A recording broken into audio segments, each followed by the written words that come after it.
UTSEM, Educación Pública de Calidad. Morelos, anfitrión del mundo. Próximo examen de ubicación, 27 de marzo. Adquiere tu ficha. Minería, energías renovables, procesos industriales, logística internacional, mercadotecnia y ventas, desarrollo y gestión de software. Para obtener tu ficha, registra el código QR que aparece en la pantalla. Bilingüe, inclusiva, internacional y sustentable. Examen psicométrico y conocimientos 100% online. Universidad Tecnológica de La Laguna, Durango. Be fast, be strong, be render. Muy buenos días a todas y a todos. Gracias por acompañarnos en este nuevo capítulo de la UTSEM Te Conecta. Soy el maestro Abraham Carrillo, jefe académico del área de Ciencias Administrativas. Este día nos acompaña la maestra Karime Márquez, directora de carrera de Operaciones Comerciales y de la Ingeniería Logística Internacional de la UT de La Laguna en Durango. Buenos días, maestra Karime. Hola, maestro Abraham. Buenos días y buenos días a toda la audiencia de UTSEM y de UTLD. Muchas gracias. También nos acompaña el ingeniero Adrián Alfredo Alvarado, profesor por asignatura de la UT de La Laguna. Buenos días. Muy buenas tardes a todos. Espero que estén muy bien.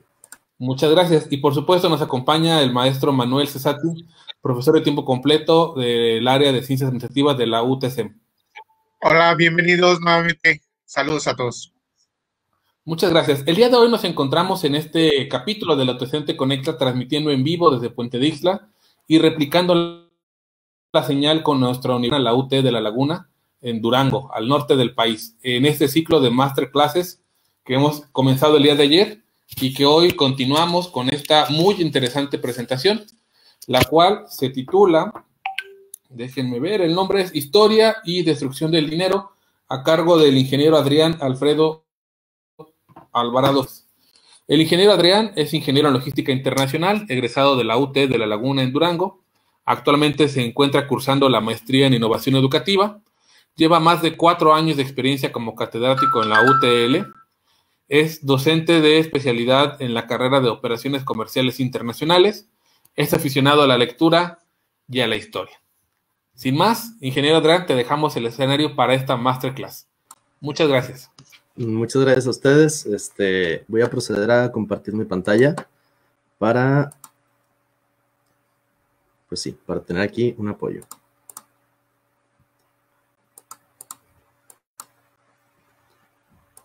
Bien, supongo que ya es visible. Entonces, pues damos comienzo. Antes de empezar, quisiera contarles una historia. Vamos a hablar de un país. Imagínense un país que producía el mejor maíz de todo el mundo. Era un país muy orgulloso de su maíz, de su producción agrícola. Tanto que de hecho solían pensar que no necesitaban del resto del mundo. Es decir, ellos solían insistir con que debían consumir sus productos y fabricar sus propios productos. Muchos de sus habitantes deseaban, por ejemplo, tener un coche, pero no había coches que se produjeran en su propio país. Entonces aparecieron 2 jóvenes, 2 muchachos, que de un día para otro le anunciaron al resto del pueblo que ellos habían inventado una máquina que podía convertir el maíz en un automóvil. Algunos los tacharon de brujos, otros pensaron que que posiblemente era mentira, pero cuando se dieron cuenta que eso era cierto, la gente comenzó a acudir en masa con ellos para que transformaran el maíz en un coche. La gente llevaba su cultivo, llevaba su producto, y ellos al cabo de unos días le entregaban un coche a las personas a cambio de su maíz. O sea, pues esto era perfecto. Todo el mundo estaba contento y maravillado, tanto que hasta les dieron las llaves de la ciudad. Y sobre todo, insistían en preguntar cuál era su secreto. ¿Cómo podían lograr algo así? Ellos se negaban a compartirlo, decían que era un secreto industrial y que no podían decirles cómo convertían el maíz en automóviles. Hasta que un día alguien se coló en las instalaciones de estos muchachos y descubrió que no había ninguna máquina. No había nada que transformara el maíz en un coche. Lo que descubrió fue un túnel que llegaba hasta otro país, donde ellos iban y vendían el mejor maíz del mundo y compraban automóviles para traerlos a su propio país. Siempre me ha gustado describir el comercio internacional con este cuento, porque siento que es la magia que tiene el poder conectar el valor que cada uno de los individuos a lo largo del mundo tiene para compartir Y como básicamente de eso es de lo que trata nuestra carrera de Operaciones Comerciales Internacionales, y el principal medio de intercambio para todas estas actividades es el dinero, pues considera apropiado que hoy habláramos de la historia y la destrucción del dinero. En un momento veremos a qué nos referimos con destrucción. El dinero es algo que damos por sentado, evidentemente. Es una parte importante de nuestras vidas, es con lo que hacemos todos nuestros intercambios. Así es que vamos a empezar preguntándonos de dónde proviene el dinero, quién lo inventó, a quién se le ocurrió.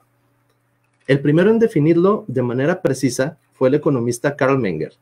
Es decir, lógicamente no fue el primero en definir lo que era el dinero ni en encontrar su historia, pero sí fue el primero en hacerlo de una manera precisa y que encajara todos los elementos. En su libro El origen del dinero, él nos explica que, por ejemplo, sin intercambios, pues cada quien debería de producir sus propios bienes. Yo, por ejemplo, si quisiera un par de zapatos, pues, posiblemente soy pésimo haciendo zapatos y no tendría acceso a unos de ellos. Con intercambios nos dividimos tareas y cada uno se termina especializando según las capacidades y según su iniciativa. Esto es lo que posteriormente se va a llamar la ley de asociación de Ricardo, pero eso no es lo que nos importa ahorita. Menger explicaba que si bien el medio más primitivo de intercambio es el trueque, o sea, es lo más básico, es lo que todos hemos escuchado, que es la manera en la que inicia el comercio, el trueque presenta ciertos inconvenientes y Menger propone o establece que el dinero fue la respuesta o la solución a los problemas que presenta el trueque. Destaca de entre esos problemas dos de ellos. El primero es la doble coincidencia de necesidades.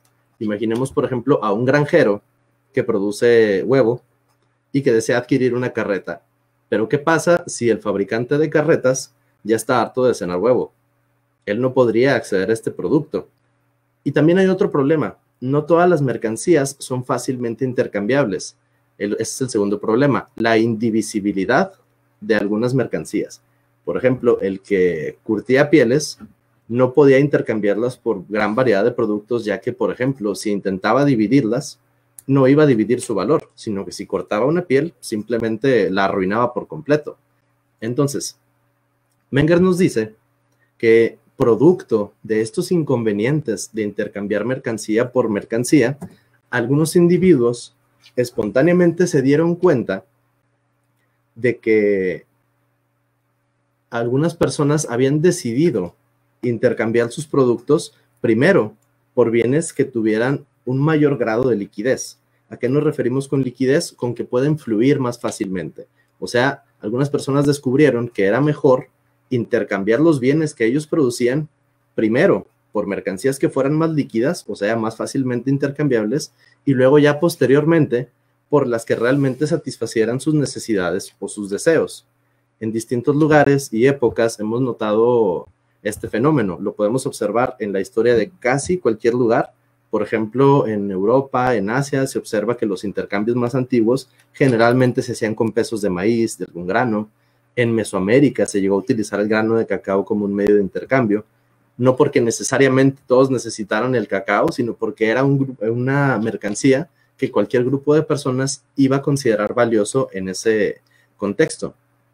Y por ejemplo, aquí hay una fotografía de unos cigarros. ¿Por qué aparece esta fotografía aquí? Pues bueno, se registró, digamos, como un experimento económico, o se observó que en algunos campos de prisioneros de la Segunda Guerra Mundial, no en los campos de concentración tan infames, sino en los campos de prisioneros, los soldados terminaban intercambiando las provisiones que les daban los guardias o producto de la asistencia de la Cruz Roja por cigarrillos, y terminaban usando los cigarrillos como moneda de cambio.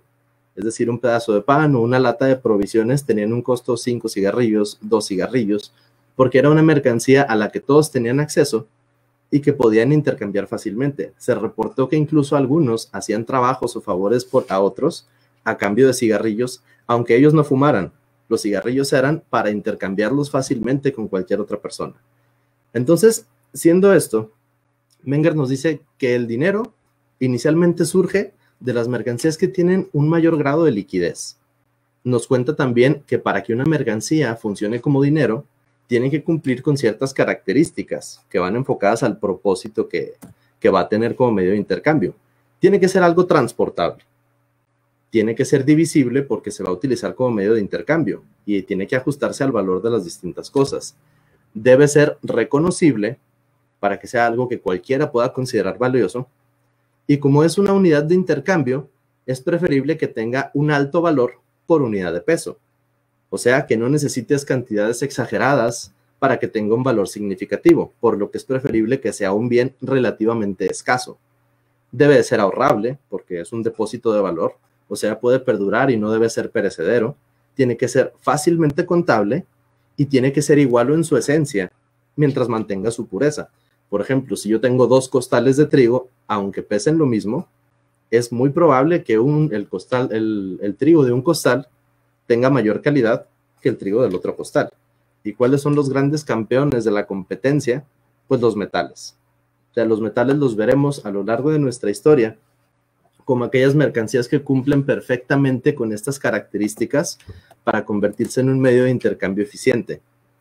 El uso de los metales, como les mencionaba, fue una práctica muy extendida por todo el mundo. De hecho, los intercambios en metálico más antiguos que se conocen fueron en la ciudad de Ur, en Sumeria, hace 4000 años. Aunque originalmente se utilizaban pues simplemente bolitas o granos o piezas de estos metales, eventualmente estas piezas de metal fueron convirtiéndose en moneda. Y destacamos que el uso de las monedas fue algo paulatino y heterogéneo. O sea, no es como que de un día, de la noche a la mañana, todo el mundo comenzara a usar monedas, sino que pues es un fenómeno que vemos apareciendo en distintas épocas, en distintos lugares. Pero las monedas más antiguas que conocemos hasta el momento fueron las que acuñaron tanto griegos como lidios. ¿Sí? Ellos fueron los primeros en usar monedas, pero observamos este fenómeno también en los grandes imperios antiguos, como el imperio persa, el imperio romano, en las polis griegas. En todos estos países o naciones existían monedas que eran tanto estatales como privadas. Es decir, el gobierno acuñaba monedas, pero también había cambistas y prestamistas que acuñaban sus propias monedas.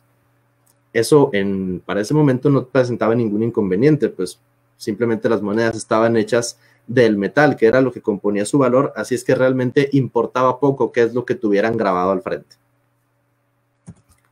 Ahora bien, estamos hablando de la historia y la destrucción del dinero. ¿Cómo ha ido avanzando? O sea, ¿cómo ha ido avanzando esta tecnología? Si la podemos llamar así, podríamos decir que más bien es un invento, quizá un descubrimiento, pero hablando de la historia del dinero, podemos observar que el dinero y la crisis están íntimamente relacionados. De hecho, se suele subestimar el papel del dinero en la caída de los grandes imperios. Y sin embargo, si nos fijamos, es el gran factor en común. Vamos a poner el primer ejemplo. En el imperio persa aqueménida, que se enfrentó a los griegos durante tanto tiempo y que de hecho llegó a ser el imperio más poderoso de Asia y Europa, eventualmente, durante el reinado de Jerjes I, cometió lo que podemos considerar un error. Jerjes I aumentó los impuestos de manera excesiva. ¿Para qué? Para poder solventar el gran gasto público que representaba mantener enormes ejércitos para conquistar y para pacificar los territorios ya conquistados. Esto provocó una serie de revueltas, la más famosa, la Gran Rebelión de los Sátrapas, que terminó sumiendo en una crisis económica al imperio persa.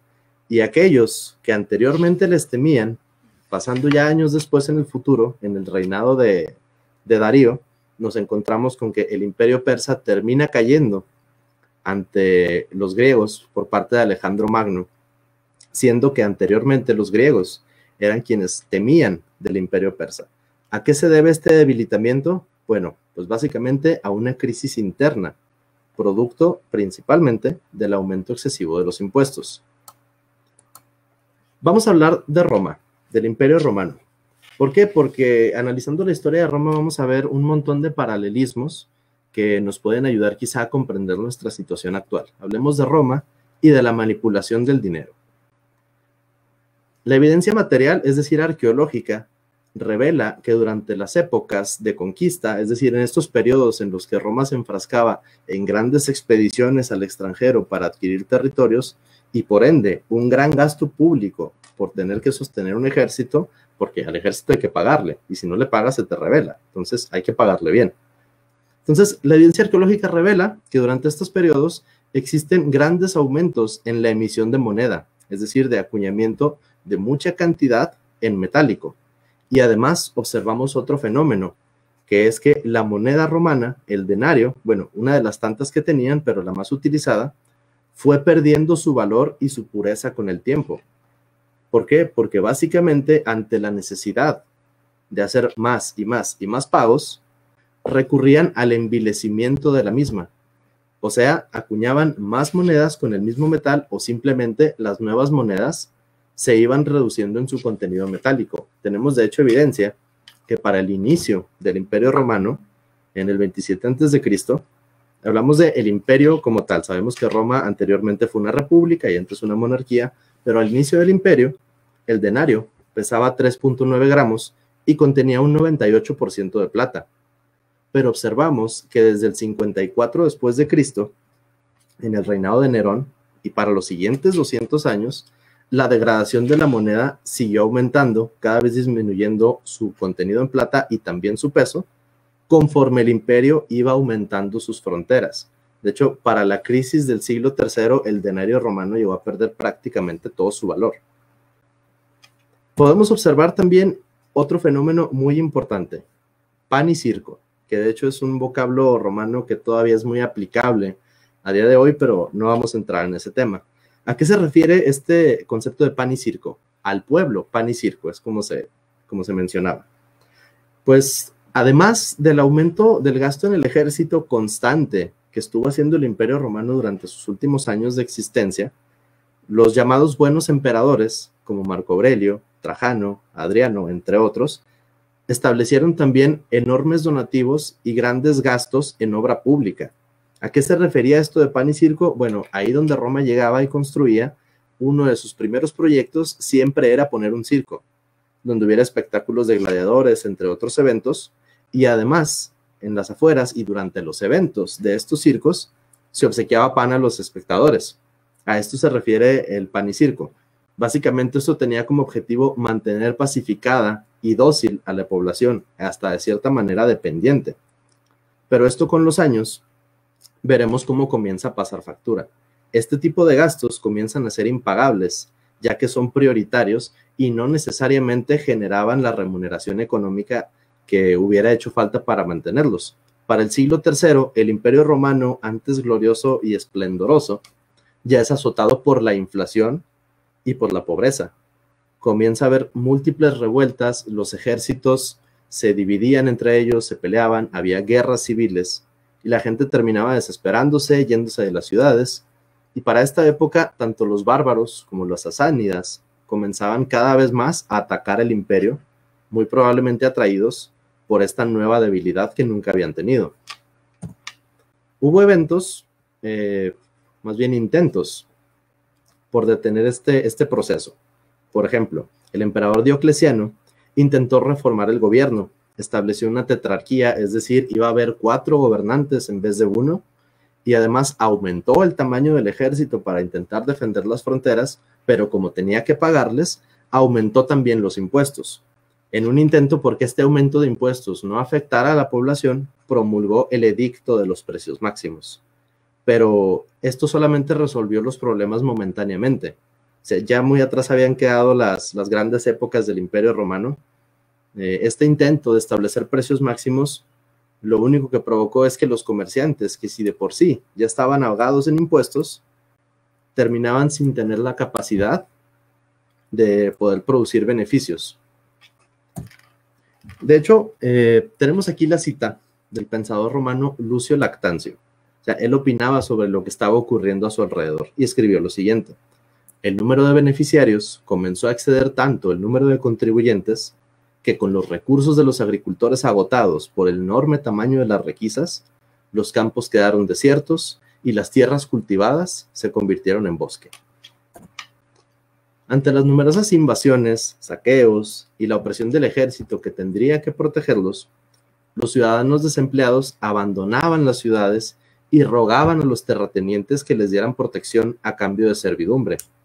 Y si a esto le sumamos la aparición de la plaga de Justiniano, que es posiblemente la primer gran pandemia registrada en la historia, algunos teorizan que pudo ser incluso un brote temprano de peste negra, Europa comenzaba a ver de a poquito la aparición del feudalismo. Aunque para este momento, para muchos romanos, el colapso del Estado, más que una tragedia, terminó siendo un alivio. Los historiadores establecen el fin de la Edad Antigua y el inicio de la Edad Media con este acontecimiento, la caída del Imperio Romano de Occidente. Cuando este gran imperio deja de tener influencia y poder sobre Europa, es cuando se considera que la Edad Media da inicio, por ahí del siglo V, mediados de los años 400. Aunque les muestro este mapa, porque aquí hay una diferencia. Tiempo atrás, el imperio se había dividido en Imperio Romano de Occidente e Imperio Romano de Oriente, también llamado Imperio Bizantino. Bizantino es algo pues, que se utiliza en el estudio histórico para diferenciar las etapas, pero los bizantinos a ellos se llamaban a sí mismos romanos. ¿Cuál es la diferencia? El Imperio Bizantino sobrevivió 1000 años más después de la caída del Imperio Romano de Occidente. ¿Cuál fue la diferencia si los bizantinos se estaban enfrentando exactamente a los mismos invasores que el Imperio Romano de Occidente? Bueno, lo que pasa es que para inicios de la Edad Media, en el Imperio Bizantino ocurre algo inesperado e insólito. Aparecen gobernantes prudentes, como por ejemplo Anastasio I. Entre las reformas más destacadas que hizo el emperador Anastasio están las siguientes. Primero, redujo el capitatio. Capitatio era un impuesto fijo, es decir, era de una cuota específica para todos los ciudadanos, que impactaba especialmente a las clases pobres, ya que pues no era un impuesto porcentual, sino era una cuota mínima a pagar. Además, abolió el colatio illustralis, que era un impuesto a la producción industrial y al comercio. Estableció medidas antidespilfarro y redujo los salarios de los empleados públicos. Es decir, ahora los puestos de poder pasaban a ser trabajos bastante más normales a los que la gente podía acceder por mérito propio y no tanto por su linaje sanguíneo. Y otra cosa bien importante, a diferencia del Imperio Romano de Occidente, que estuvo manipulando su moneda durante siglos, el Imperio Bizantino prohibió, bajo pena de muerte, alterar la moneda, el sólido. De hecho, de este sólido, la moneda bizantina viene la palabra sueldo, soldado, saldo, ya que tuvo una gran influencia. Esta moneda mantuvo su peso durante 700 años inalterado y una pureza del 98 a 99% en oro, que era lo más que se podía lograr con la tecnología de la época. De esta manera, las clases bajas vivían mejor y las clases altas dejaron de evadir sus impuestos. Pero mientras tanto, ¿qué estaba pasando en Occidente? En estos 1000 años de los que hablamos, en los que el Imperio Bizantino se mantuvo gracias a sus políticas monetarias.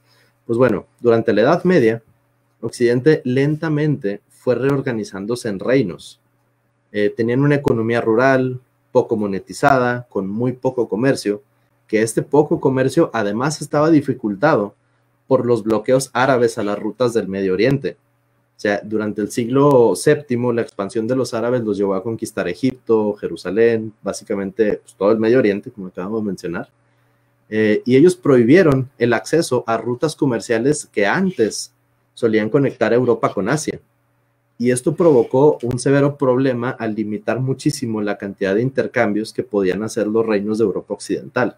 De hecho, esto es lo que eventualmente va a provocar las cruzadas. El pretexto de la Guerra Santa o de la guerra por religión realmente era la excusa para reclutar a los ciudadanos de a pie. El objetivo era realmente recuperar estas rutas comerciales.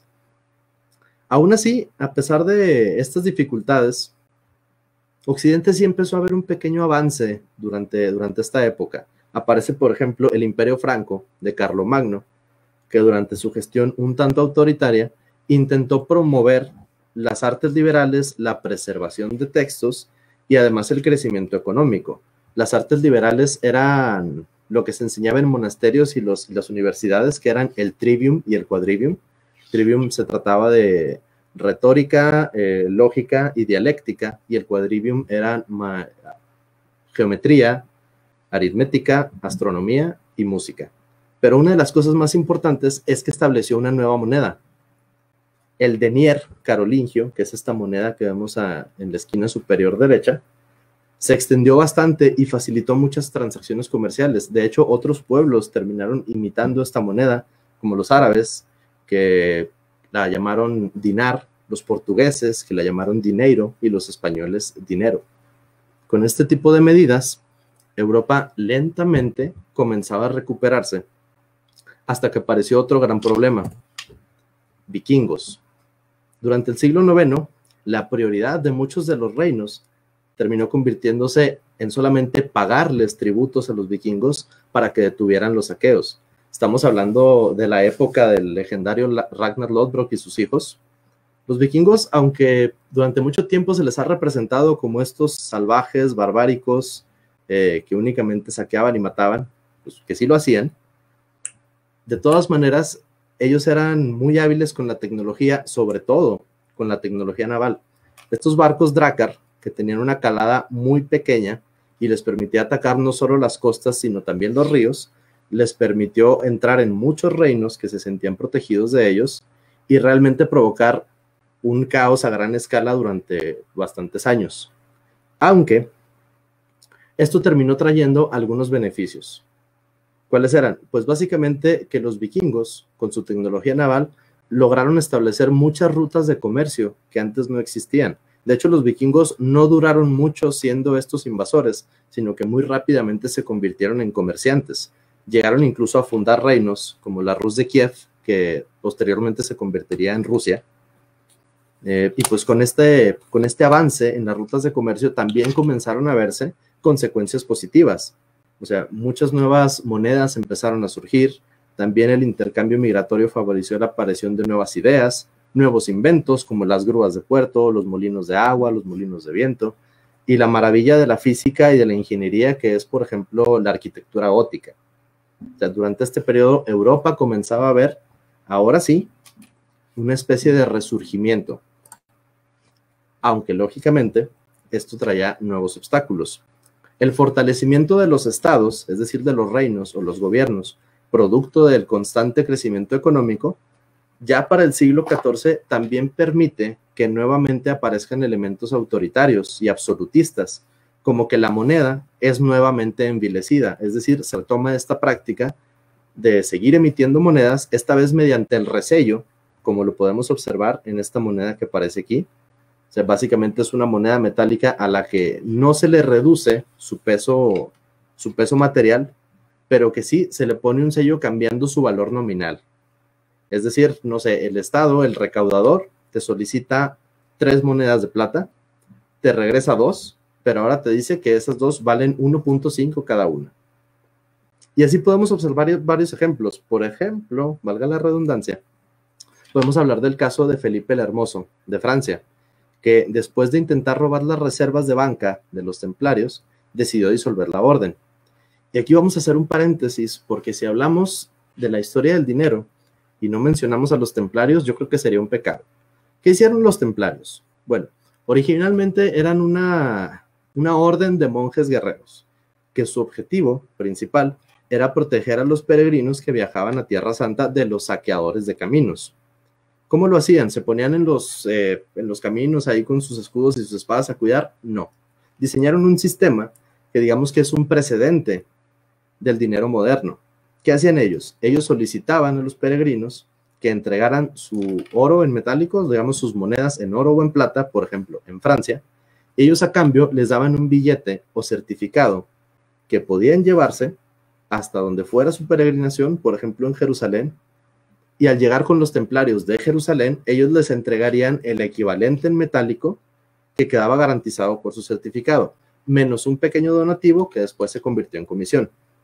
Pero este sistema resultó ser muy beneficioso y la orden de los templarios alcanzó un grado de influencia y riqueza bastante importante, al punto en que el rey Felipe el Hermoso les debía muchísimo dinero. Para no pagarles, decidió acusar a la orden de herejía, de sodomía, de blasfemia, entre otras cosas que terminaron no comprobándose. Terminó quemando en la hoguera a sus maestros, pero más importante aún, terminó confiscando sus reservas bancarias, que de hecho tenían un coeficiente de caja del 100%. Y si a este tipo de cosas le sumamos que aparece la infame peste negra, pues tenemos la receta para el desastre.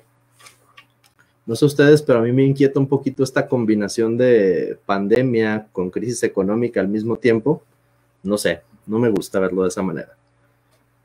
Vamos a hacer un paréntesis porque a lo mejor viendo las cosas de esta manera podría parecer que estamos haciendo una especie de crítica revisionista al pasado desde nuestra perspectiva actual. Pero lo cierto es que ya desde ese entonces había pensadores que criticaban ese tipo de sistemas que manipulaban el dinero. Vamos a leer a ellos dos, Nicolás de Oresme y Juan de Mariana, cada quien en su respectivo momento histórico. Nicolás de Oresme decía lo siguiente: cualquier pérdida que el príncipe imponga a la comunidad es injusta y un acto digno de un tirano. Y si el tirano miente diciendo que lo hace en favor público, no ha de ser creído. Si los romanos hicieron tal alteración, esta fue la razón por la que ese noble imperio acabó desapareciendo. Dudo si a esto no se le puede llamar extorsión fraudulenta. Por su parte, Juan de Mariana escribió lo siguiente: el rey no es señor de los bienes particulares, ni se los puede tomar en todo o en parte. Sería lícito que el rey se metiere por los graneros de particulares y tomara para sí la mitad del trigo, y le quisiese satisfacer en que la otra mitad la vendiesen al doble de precio. No creo que haya persona en su sano juicio que esto aprobase. De hecho, estas palabras le causaron a Juan de Mariana bastantes problemas. La corona terminó acusándolo con la Inquisición para que lo condenaran a muerte, pero el Papa consideró el proceso como injusto y le perdonó la vida. Fíjense cómo tiene que estar el absolutismo para que hasta la Inquisición considere que tu proceso es injusto. Pero bueno, saliendo del paréntesis, podemos hablar de la siguiente gran etapa, el Renacimiento y la Edad Moderna. ¿A qué llamamos Renacimiento? Bueno, a esta época de gran explosión artística, científica, económica, que sucede después de la Edad Media, justo al terminar la Edad Media. ¿Por qué ocurrió esto?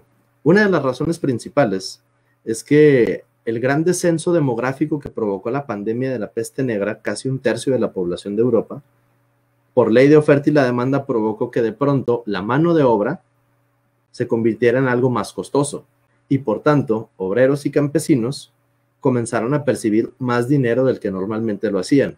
Esto lentamente comienza a provocar que aparezca una nueva clase social, la llamada burguesía.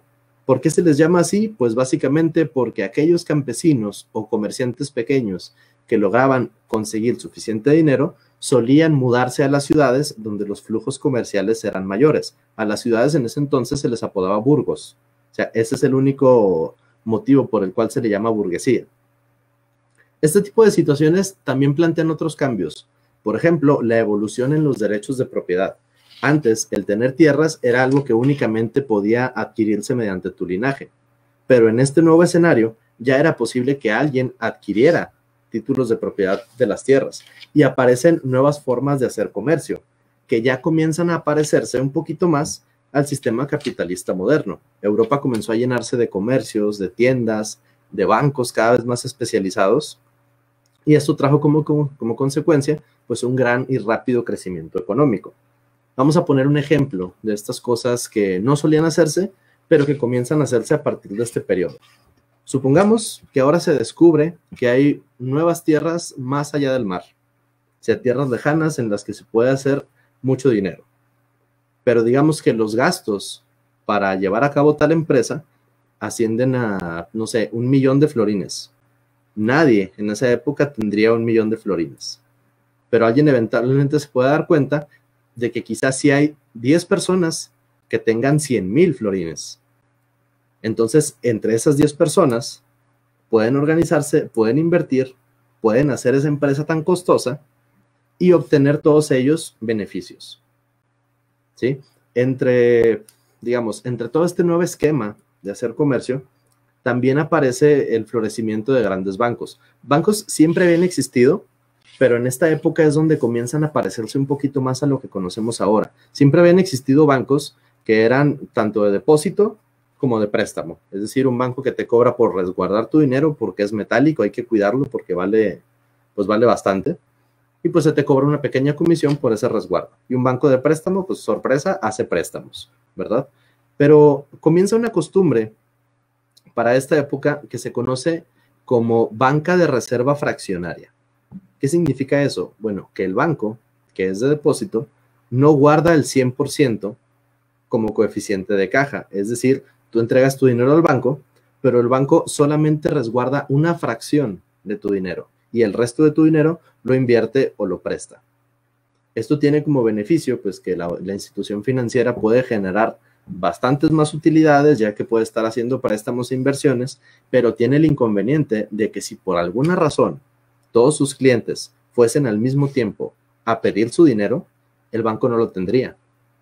De hecho, esto fue lo que le pasó al Banco de Estocolmo, que para poder o intentar poder evitar la bancarrota, decidió emitir papel moneda. ¿Qué es el papel moneda? Digamos que es el antecesor de nuestros billetes modernos. El banco simplemente emitió unos bonos o certificados, un papel, que garantizaba a los cuentavientes que su dinero podría ser devuelto eventualmente. Esto se hizo tan común que de hecho ya había personas que intercambiaban esos vales a manera de billetes, aunque no existiera todavía el dinero en metálico. Quizás sobra decir que este banco quebró muy pronto después de tomar esa medida, aunque posteriormente fue rescatado por la corona para poder utilizarlo como banco central. Más adelante veremos qué es un banco central. Si nos vamos un poquito más adelante en el tiempo, un par de siglos, podremos ver que este tipo de esquemas siguen provocando inconvenientes en otras partes. Por ejemplo, en 1715 muere Luis XIV después de que terminó la Guerra de Sucesión Española y Francia estaba casi en bancarrota. Pero entonces aparece el economista escocés John Law, que propone a la corona utilizar papel moneda. O sea, básicamente la corona estaba tremendamente endeudada, tanto con sus ciudadanos como con otros particulares, que decide implementar un sistema de vales. O sea, paga su deuda en bonos o billetes que tienen la leyenda de que se promete que eventualmente serán pagados, y esto provocó un crecimiento explosivo. O sea, Francia parecía tener acceso a una riqueza ilimitada, aunque el sistema terminó cayendo en tan solo 4 años. O sea, en 4 años la gente ya comenzaba a darse cuenta de que ese papel iba perdiendo cada vez su valor, porque la promesa de que ese papel iba a poder intercambiarse por el dinero real iba a quedarse solamente en eso, en una promesa que no iba a cumplirse. Esto provocó una serie de revueltas, de caos, de quejas, de desconfianza, que de hecho podríamos decir que fue uno de los primeros antecedentes que eventualmente conducirían a la Revolución Francesa.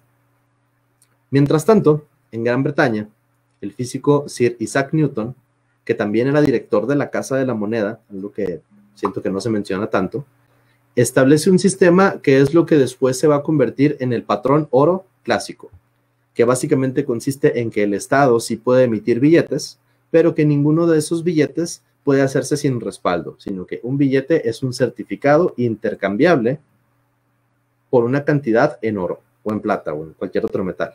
Para 1870, este sistema ya comenzaba a generalizarse internacionalmente. No es perfecto, o sea, el sistema tiene sus inconvenientes, pero al menos es estable. ¿Cuáles son los inconvenientes? Pues que básicamente la expansión crediticia no puede escalar a niveles que excedan el ahorro de los ciudadanos o de los gobiernos. O sea, si alguien quiere prestar mucho dinero, si el gobierno quiere prestar mucho dinero, necesita primero tenerlo.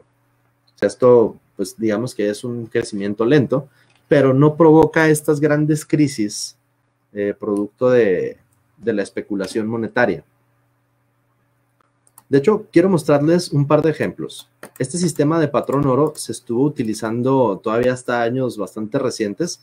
Observemos este dólar, por ejemplo, de 1928, que todavía tenía esta inscripción. Dice, esto certifica que sean depositados en el Tesoro de los Estados Unidos $22 en oro, pagable al portador bajo demanda. O observemos este billete mexicano. Dice, este es de 1913. El Banco de Londres y México, Sociedad Anónima, pagará 10 pesos, en este caso de plata, a la vista al portador en efectivo. Tenemos un sistema en el que el dinero no es más que un vale que está representando una cantidad existente y tangible, solamente que está en depósito. ¿Cuándo vemos desaparecer el patrón oro?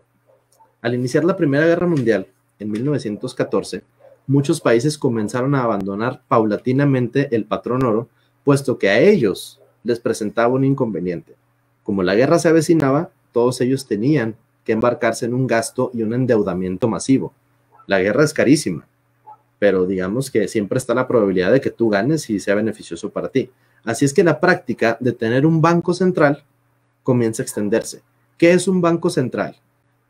Por reducir la definición a algo muy simple, pudiéramos decir que es un banco estatal que tiene el monopolio del dinero. O sea, que es el único banco autorizado para crear o emitir dinero. ¿Sale? Entonces, muchos de los países comienzan a migrar a este sistema que todavía tiene patrón oro, pero también tiene dinero fiat o dinero fiduciario. ¿Qué significa dinero fiat? Bueno, es dinero que al menos todavía no está respaldado en una cantidad metálica establecida. Sobra decir que esto comenzó a provocar bastantes crisis. Por ejemplo, en 1920 aparece una depresión en Estados Unidos que se extiende a Europa, y para 1929 se agranda con la famosa Gran Depresión, que fue producto de las burbujas que se generan al momento de expandir el crédito sin ningún tipo de respaldo, es decir, hacer préstamos y conceder créditos a un montón de empresas al mismo tiempo, perdiendo la capacidad de garantizar que todas esas inversiones serán fructíferas y que ese crédito será retornado. De hecho, en 1993, Franklin Delano Roosevelt emitió la Orden Ejecutiva 6102, con la cual literalmente te podían meter preso hasta 100 años si no entregabas tu oro a la Reserva de los Estados Unidos. Esto con el fin o con la intención de poder restablecer el valor que estaba perdiendo el dólar en ese momento.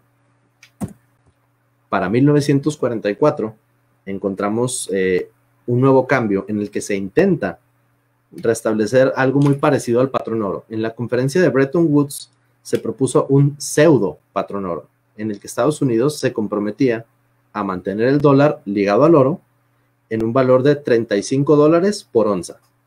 Lo llamamos pseudo patrón oro porque aquí no estamos hablando de billetes o de dinero que esté, digamos, físicamente respaldado en metálico, pero que sí se intenta que su valor esté estrictamente ligado al valor que tiene ese metal. Por eso lo llamamos pseudo patrón oro, porque no es tal cual el patrón oro clásico. Y una de las cosas más importantes y controversiales, incluso para la época, era que el resto de países iban a fijar su divisa con base al dólar. Es decir, Estados Unidos basaría el valor de su moneda en el oro y el resto de los países lo basarían en el dólar. Los creadores de este sistema fueron John Maynard Keynes y Harry Dexter White. A Harry Dexter White en 1999, debido a la desclasificación de algunos archivos, se le acusó incluso de estar compartiendo información con la Unión Soviética. Hay quien lo da por hecho, o sea, hay quien dice que era un espía de la KGB, pero pues también lo cierto es que no hay pruebas contundentes para afirmar algo así. Quizá tiene algo de sentido, ya que con este sistema, pues si cae Estados Unidos, caen sus aliados también inmediatamente, pero vamos, no hay suficientes pruebas para hacer una acusación de ese tipo. Y si hablamos, por ejemplo, de John Maynard Keynes, podemos hablar de algunas de sus declaraciones en algunas de sus obras. Por ejemplo, en el prefacio de la edición en alemán de la Teoría General de John Maynard Keynes, él sí establece y declara que este sistema es preferible o es mayormente aplicable a sistemas que sean totalitarios. En esta conferencia de Bretton Woods se crearon también el Fondo Monetario Internacional y el Banco Mundial, que pretendían mantener la estabilidad de este sistema, pero para los años 70, el gasto público de Estados Unidos, principalmente derivado de la guerra de Vietnam, comenzó a generar una inflación global. Es decir, al estar las monedas respaldadas en el dólar, la inflación de Estados Unidos se traspasaba a los demás países. Esto generó, lógicamente, mucho descontento de otros países, principalmente Francia, quienes exigieron de vuelta su oro y regresaron sus dólares. En 1971, Richard Nixon suspende definitivamente la convertibilidad dólar-oro y anuncia el fin de Bretton Woods. ¿A qué nos referimos entonces con la destrucción del dinero? Pues porque ahora ¿qué tenemos? Tenemos papel de curso forzoso. Nuestro papel moneda no está ligado a nada. Básicamente su valor está determinado por la oferta y la demanda, pero el valor del mismo está fluctuando constantemente, a veces literal de un día para otro. Esto, aunque pueda sonar como el malvado capitalismo explotador, de hecho lo que hace es todo lo contrario. Un sistema como este rompe los esquemas del capitalismo, ya que fuerza, mediante la emisión monetaria y la expansión crediticia sin respaldo, el valor del único medio de intercambio oficial permitido. Es decir, está provocando cambios arbitrarios y artificiales a los medios de intercambio, en lugar de permitir que sean los esquemas espontáneos los que modifiquen el valor de las cosas. Si lo podemos resumir, podríamos decir que la reserva fraccionaria, tanto pública como privada, el dinero fiat, es decir, el dinero sin respaldo físico, y los bancos centrales, el monopolio del dinero, son el eje central de la ilimitada manipulación del dinero, del crédito, del tipo de cambio y de las tasas de interés. Yo quisiera cerrar el tema haciéndole la pregunta de que, pues no sé, quizá esto también implica una manipulación de nuestras vidas. Puede que sea momento de innovar en esta, una de las invenciones más antiguas, más presentes e irónicamente más ignoradas de nuestra especie. Muchas gracias, espero que les haya cuando menos interesado, espero que se haya entendido y aprovechando el tiempo que nos queda, pues estoy abierto a cualquier pregunta o comentario, así es que, no sé, podemos pasar a ello. Hoy, ingeniero, qué interesantísima plática, es un tema siempre, pues, para el análisis, ¿no? Para la reflexión. Y sin lugar a dudas, la exposición que hiciste fue espectacular. Me gustaría leer algunos de los muchos, debo decir que muchos comentarios. Las dos UTs han estado muy activas en el Facebook. A mí me gusta porque existe una especie como pues, de reconocimiento incluso de nuestros estudiantes que no tienen el gusto de compartir el aula contigo y de orgullo de los chicos de la Laguna, ¿no? Presumiendo a su maestro Adrián. Voy a leer algunos comentarios, algunas preguntas de lo que podamos encontrar aquí. Vicky CT dice: el dinero ejerce en la logística como un aspecto fundamental, ya que es necesario para pagar todas las actividades llevadas a cabo durante la cadena de suministro y logística. Incluso dentro de la misma se busca la administración eficiente del dinero con el fin de reducir los costes durante todo el proceso. ¿Algún comentario, Inge? No, pues toda la razón, perdón, es una descripción bastante precisa. El fin de la logística es ahorrar y el principal elemento del ahorro pues, se busca que sea en dinero. Entonces, es un comentario muy acertado, muy preciso. Gracias. Voy a leer el siguiente de Cristina Mendoza. Seguramente aquí Keynes estaría muy contento en responder esto y dice: ingeniero Alvarado, ¿podría por favor explicar de manera concisa por qué hacer más dinero no ayuda a la economía? Ok, supongo que se refiere a la emisión monetaria. Que, digamos, asumo lo mismo, sí. Sí, porque si decimos hacer dinero, pues también me puedo imaginar crecimiento orgánico, económico, ¿no? Pero si hablamos de emisión monetaria, así sin respaldo, así simplemente por solventar la liquidez momentánea, digamos que desde el principio la ley de la oferta y la demanda nos dicen que a mayor oferta, menor precio. Entonces, si tenemos mucho más dinero en circulación que no tiene un respaldo y que no se debe a un crecimiento orgánico, lo único que provoca es la pérdida de valor de esa moneda. Y tenemos casos muy tangibles, la lamentable situación que está pasando en Argentina en este momento y la situación que lleva Venezuela viviendo hace bastante tiempo. La emisión monetaria sin respaldo es muy dañina para la economía. Y no hace falta ejemplos recientes. Si vemos los ejemplos desde el Imperio Romano, o sea, ya vemos cómo la emisión monetaria provocaba exactamente los mismos problemas. Siempre ha sido así. Sí, claro, y bueno, ejemplos como la crisis del 29 en Estados Unidos, ¿no? Y todas las teorías keynesianas de aquella época que él decía que pues, hay que hacer más dinero, si hace falta, pues hacemos más, pero bueno, oferta y demanda, una cosa básica de economía.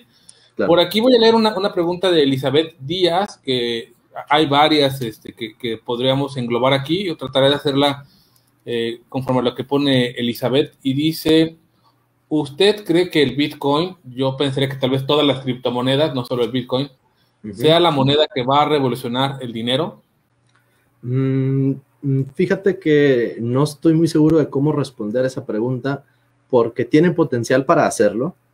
O sea, ya que el Bitcoin, pues, ahorita está en un momento se está aumentando su valor muchísimo, precisamente por demanda del mismo. Sin embargo, aunque su uso se ha estado expandiendo bastante. A estas alturas el Bitcoin ya no se diferencia tanto de cómo funciona el dinero fiduciario de los bancos centrales. Yo creo que la revolución del Bitcoin está básicamente en el hecho de que se trata de una moneda que no es estatal.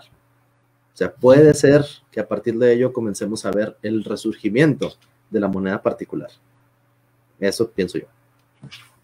Y bueno, con los asegúnes, ¿no? El que no haya una regulación o alguien que pueda estar al pendiente, pues provoca estas subidas y bajadas muy rápidas y en muy poco tiempo por no tener un respaldo de una banca central. Correcto. Pero bueno, eso podría ser tema de otra charla, hablar de las criptomonedas. Bastante, sí. De moda están, ¿no? Excelente idea. Bien, voy a leer dos más para concluir con nuestros tiempos. Fernando, que es un asiduo visitante de nuestras pláticas, a quien saludo con mucho gusto, dice: entonces, ¿es inevitable la desaparición del dinero en efectivo por la misma pandemia al tiempo del incremento del uso del dinero virtual o transacciones por vía digital, amén de las criptomonedas? No me animo a decir que es inevitable, pero lo veo bastante posible. Es decir, si nuestro dinero ya no es respaldado por algo físico, de hecho a estas alturas ya no hay necesidad de que sea físico ni siquiera. Entonces, sí, presenta varias ventajas, aunque también sus inconvenientes. Sí es posible que sea inevitable la desaparición del efectivo, aunque pues no es seguro, vaya. Claro. Vamos con la última pregunta. Dejaremos algunas más en el chat que probablemente el ingeniero podría responder en un ratito, ya en privado. Dice Víctor Lara, un poquito antes de Fernando, pregunta Víctor Lara: ¿el concepto y la función del dinero puede cambiar dependiendo de la doctrina económica? Por supuesto. O sea, bueno, el concepto y la función no como tal, pero sí los esquemas mediante los que se maneja. De hecho, hablando de este enfoque en el que yo cité a un par de autores liberales durante la explicación, pues de hecho aquí se me hace curioso cómo tanto la escuela marxista y la escuela liberal coinciden en que los sistemas de banca central y dinero fiduciario tienen bastantes inconvenientes. Entonces, la función del dinero como tal no cambia, pero sí la perspectiva de qué políticas son más útiles y cuáles no. Tiene que ver con ciclos económicos, y tiene que ver en qué momento se encuentra la economía de cada estado, las cuestiones macroeconómicas, el nivel de apalancamiento, un mundo de aspectos a encontrar, a estudiar, a analizar. Creo que el tema del papel moneda o del dinero como tal, como muchas cosas en la vida, es multifactorial, no podríamos dejarlo en una sola cosa. Ingeniero Adrián, muchísimas gracias por tan interesante conferencia, bueno, esta masterclass. Quedan muchas preguntas, hay muchos comentarios, por ahí le mandan saludos a la Inge Márquez, en fin, hay un sinnúmero de comentarios. Pero antes de cerrar nuestra presentación del día de hoy, me gustaría mostrar, que nos pongan en pantalla el reconocimiento, muy merecido, por cierto, ingeniero Adrián, que le otorgamos como universidad, del cual dice, y me permito leer: la Universidad Tecnológica del Sur del Estado de Morelos otorga el presente reconocimiento a ingeniero Adrián Alfredo Alvarado Flores por haber impartido la masterclass Historia y Destrucción del Dinero, Puente de Ixtla, Morelos, a 26 de febrero del 2021, y firma el rector de la Universidad Tecnológica del Sur del Estado de Morelos, Ángel Simón Ventura Valle. Te lo hacemos llegar electrónicamente por lo pronto, y creo que voy a guardar todo lo que tengo de la UT de La Laguna y voy a mandarlos por paquetería porque tenemos una muy buena relación. O vamos, ya que vayamos a La Laguna y vamos a un partido de los Santos o algún partido de béisbol, que entiendo que son por allá muy beisboleros.